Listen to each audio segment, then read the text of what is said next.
Today's team composition is submitted by Fernando Lovebox, and we're gonna be looking at some Hakamo battles. Overall, we're gonna pair up this Pokemon with Lantern and Trevenant, which is a backline pretty unusual to be fair for the current meta of Great League, and I can't wait to see its combination with the lead option of Hakamo. Overall, I know now that Brick Break is gonna be able to debuff the opponent, but first we need to spam those Dragon Claws, and we still managed to catch here the Fly on our Lantern. This is absolutely awesome, otherwise we would be in a very awkward situation to go ahead, throw the energy or just block their move. So instead we managed to get the catch on Lantern, draw out of there a Quagsire so that we can basically finish it off with our other two Pokemon. Now with that serve we can do extra damage on them as they're trying to farm down, but to be fair they cannot do it, so they need to sacrifice some energy in the process.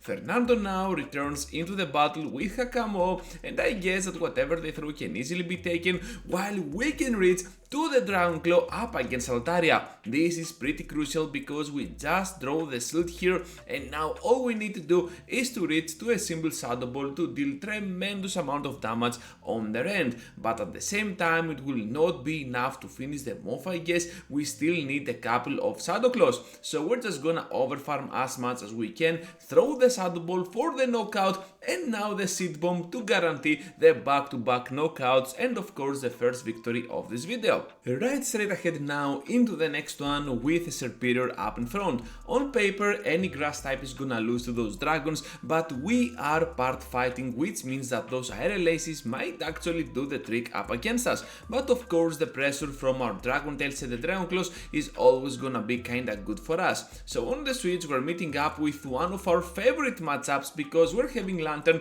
over that Pelipper, able to completely farm down without sweating at all, and we still have a Thunderbolt for the return of Serperior. They're getting severely low, and I guess that they need to start shielding. Right before they reach here to the Frenzy Plant and the knockout, we're gonna go for the Surf. They're gonna take the move, but at the same time they're getting severely low. Now we can easily farm down with those sparks, Dugong coming in, but to be fair we got the Thunderbolt, which is gonna do so much damage on them, so they need to block no matter what. I really like this play over here because we're gonna force them in dropping the remaining energy that they have, and I guess that they undercharge, which is not the best position or decision at all, because we can debuff them along the way so that Trevenant can easily go in, block once, and of course still reach to that Seed Bomb. Fernando Lovebox absolutely played this correctly, and we walled down our opponent.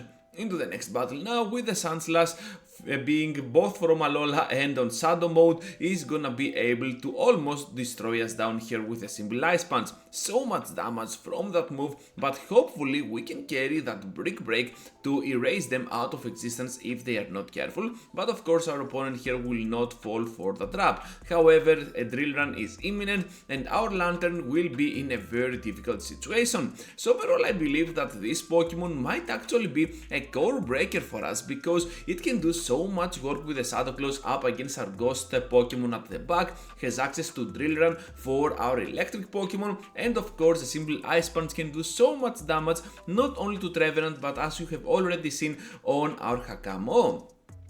Now Annihilate goes into the battle, both the trainers are shieldless, but we can easily farm down with those Shadow Claws. Trevenant with energy and against no shields can be pretty scary for a lot of opponents, able to snipe them down with Hakamo, and we're never gonna see even their final Pokemon, which means that perhaps they had something like a Mad Boy. Talonflame now is a Pokemon that we do not like at all because of Fly or just Brave Bird. This Pokemon can easily one-shot us down if we are not careful, so I guess that staying in here by sacrificing one shield is the correct play, but at some point we might actually need to switch out. Look at that, what an amazing catch once again on this video for the second time up against a Talonflame, and of course Lantern is gonna serve here as the Gas Lord draw out because we need to bait out this Pokemon with our Lantern so that Trevenant might actually be on a very good spot on the end game. Not everyone is gonna have a Guzzlord, this is not the main strategy, I guess,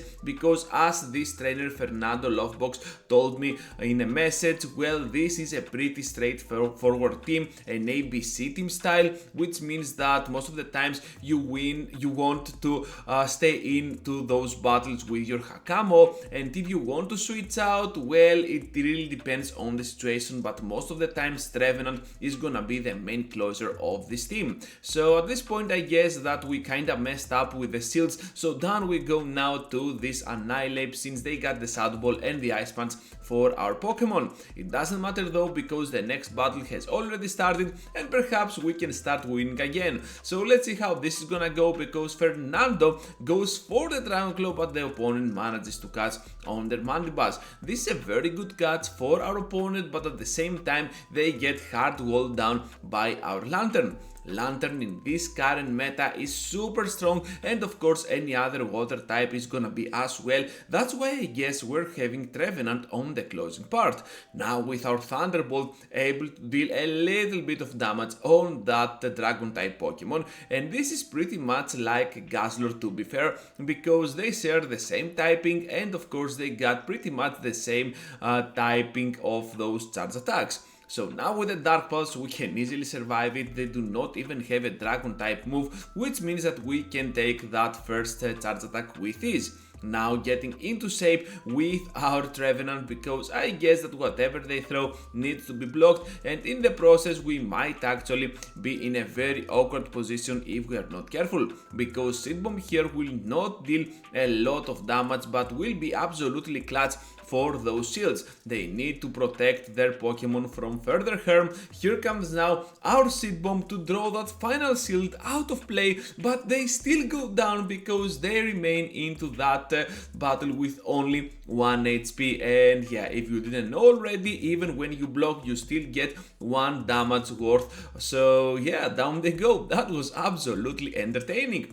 Into the next battle now, I guess that was a Lantern lead, and now they managed to catch our move on that Annihilate, which is something that we do not hesitate at staying in here because our Hakamo still has the moves for that Annihilate, and of course by blocking here the Shadow Ball we can still go ahead and completely farm down with our Shadow Claws and of course our Trevenant. Now with Abomasnow coming into the game, perhaps we're gonna be in a pickle because they can do so much work with those icy moves, but at the same time we realize that getting to the Shadow Ball is a priority for us, so sacrificing here our final shield means that now that they are shieldless we can easily snipe them down with a Shadow Ball and have Trevenant over that Lantern as well. And speaking of Lantern, another one for that final battle of today's content. So Hakamo here is still gonna have a nice time on the meta of Great League, able to do so much pressure and apply it with our Dragon Claws and the Dragon Tails. So yeah, you can already tell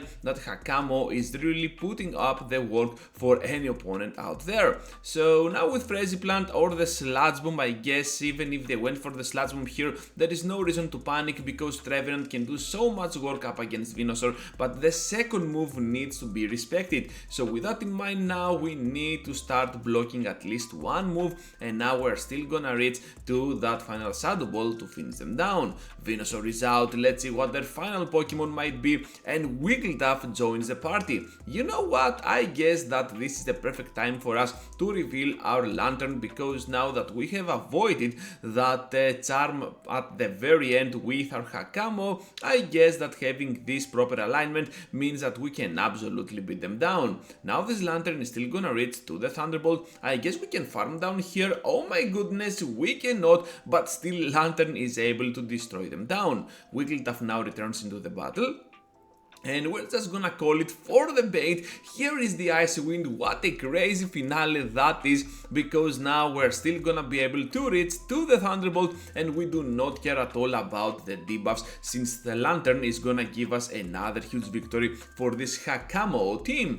Thank you for watching, trainers, and thank you Fernando Lovebox for submitting those battles. That was pretty entertaining, to be honest. If you enjoyed today's content, leave a like before you go, and of course subscribe to my content if you are new new to my channel here on YouTube. Over here I have 2 videos for you to check out, feel free to check them out, and I will catch you up later into the next one.